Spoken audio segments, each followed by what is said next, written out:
Pozdrav ljudi, evo nas na brdima iznad Čelinca i danas snimamo jedan specijalitet. U pitanju je Golf 2 iz 1983. godine. Ja nisam znao uopšte da se počeo proizvoditi 1983. Mislio sam da je prva serija krenula nekada 84. 85. Ali evo, dakle, prvo smo papirima piše 1983. Pa da malo popričamo o Golfiću. Inače, vlasništvo kolege Dejana, trenutno je prodaj, a o tom ćemo kasnije. Dakle, 83. godina. Dva vrata kao što vidite, 1.3 benzin, 44 kW, tako Vukašin, 43 Vukašin je sa mnom pa će malo dati više detalja. Ja nisam previše upoznan sa autom da ne bude sad neki promašaja s moje strane. Auto je, da napominamo na početku, znači auto je komplet restauriran kadrom Vukašin 2018. Znači da, tad je komplet restauriran, komplet je lakiran. Motor je isto rađen. Zvučna izolacija, to ćemo sad snimiti unutra interijer. Dakle, auto je bukvalno fabričko stanje i bez trenutnih ulaganja. Ovo nas smijeta ovaj kukuruz, ali dobro, pobjeg su malo od civilizacije da mogu bolje da snimimo. Dakle, autić je tip top. Da snimamo malo interijer. Dakle, tapacinuzi na vratima su komplet odrađen. Sjedišta također, nanovo presvučena, nova tkanina, nove spužve. Volan je također opšiven kožom, ne znam koliko se sad vidi ovdje na snimku, ali kompletno je presvučen. Tu također je zadnja klupa. Nebo je fabričko. Nebo je fabričko, divno čudo kao brako, znači kao novo je. Tabla je bez oštećenja. Trenutno fali radio uređaj, ali vidjet ćemo da se to ugradi u nekom budućem periodu. Mijenjač 4 brzine, njegov fabrički. Tako. Sad ću vam malo prikazati prtljažnik. Dakle, ovdje fali ova jedna špagica, to će biti riješeno. Dva zvučnika sa basom. Prtljažnik, fabričko stanje. Onda igramo malo pokrivač. Dakle, auto je kompletno odrađen, kako svana, tako je dozdoj, kompletno je zaštićen. Također posjeduje rezervnu gumu. Dakle, stanje skoro, pa da kažem skoro, a zbog čega, dakle, fali ovdje ova gumica, to je špagica koja drži. Keder je ovdje blago oštećen. I keder na vozačevim vratima također. I na suvozačevim. I na suvozačevim, isto to ćemo snimiti. Kao što se vidi, dakle, tu je što se tiče tih oštećenja, tu prethodni vlasnik, ja mislim da nije mogao da nađe, pa zato nije ni promijenio. Ako ko zna gdje imaju keder, nek se slobodno javi u komentar, pa da se riješi i tu. Da, jeste, dakle, evo ovdje je suvozačev keder. Dakle, ako neko ima kedere u dobrom stanju, nek se slobodno javi u komentar. Ja da vidim što ima pod pokupcem motora. Dakle, 1.3 benzinac, klasični 44 kW.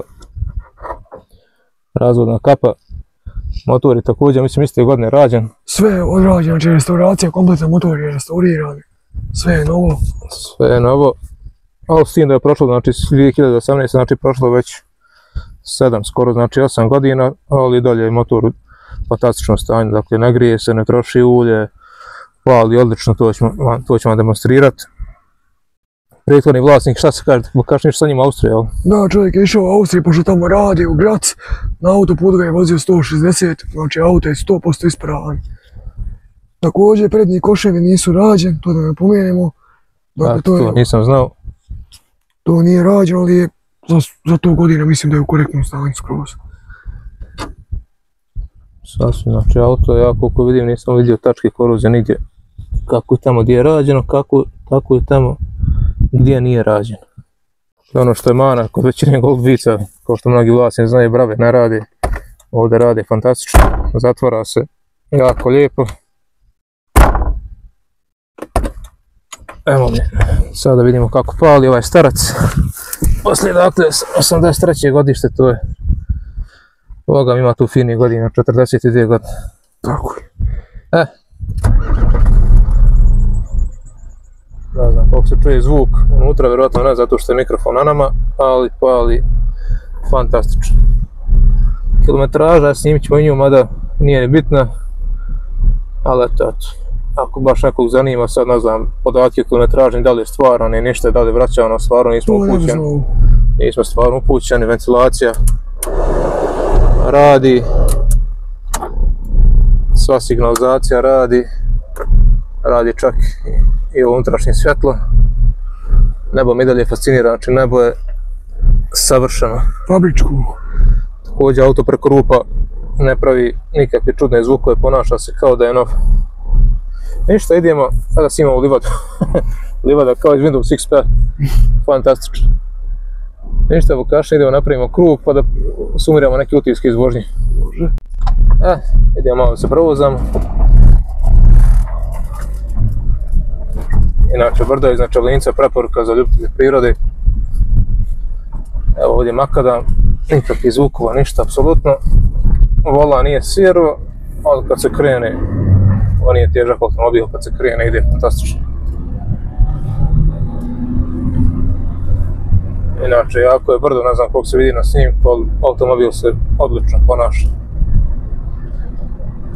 Volan je, postaje čak i prelagan, jel, kad se nabije neka brzina normalna, dakle težak je samo mjesto.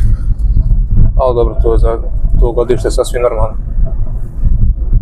Šta reći o automobilu, znači ovo je poznat automobil, ima ih Balkanski san. balkanski san, ima ih hiljade našim putama, možda jedino ovdje bio poželjniji da je 4 vrata i dizel, ali eto, bože moj, ne može sve. Dakle, auto je, kažem, skoro pa fabričko stanje, iako je restauriran, dakle da ne bude nekih zabuna, restauriran je komplet, sve je skoro rađeno što je trebalo zamijeniti, to je rađeno, što nije trebalo, nije ni zamijenjeno normalno, jel? Trenutno je na prodaju, to jest kaparisanje, ali eto, ako se kupa slučajno predomislio, i cijena trenutno je 6000 konvertibilnih maraka. Znači to je fiksno, Ispodnji marke. ispod jelni marki. Ali vrijedi. Kome je puno, ja mislim da samo lokiranje sigurno je došlo preko 1500-2 maraka sa zastavom. Oko 2000 mislim izašlo, nisam siguran tačno. Da, motor je sigurno... 1500 maraka je motor košta. Dakle, samo lokiranje generalka motora da zaokružimo neke 3500 gdje je tu još vrijeme Interijer, volan, sice, kapacirunc, sve to košta. Dakle, Ausput također nov na autu. dobijate provjeren automobil, ispravan, 100% tehnički ispravan. Dakle, vaše je samo da ga Registrujete i uživate. tako.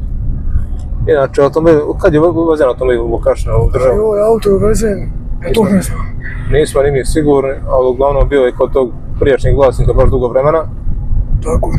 Čovjek ga je sređivao za sebe, sad zašto ga je prodao, mislim da mu je zatrebao novac zbog neke nekretnine ili tako nešto, sad nismo sigurni, ali uglavnom zato je automobil prodat, inače isključivo sređivan za sve potrebe. Inače, i dalje sve jako brdo penjemo se, mislim da ovdje sad ima već preko 450 metara nadmorske visine. Dakle, ne grije se, super se ponaša. Ovim prilikom pozdravim bivšeg vlasnika što mi je dao puno za gorivo za ovog Golfa. Da, To se danas rijetko viđa. Veliki pozdrav za Milana Mitrića. tako je, da, eto, pozdravimo prijašnjeg vlasnika. Skrenut ćemo ovdje.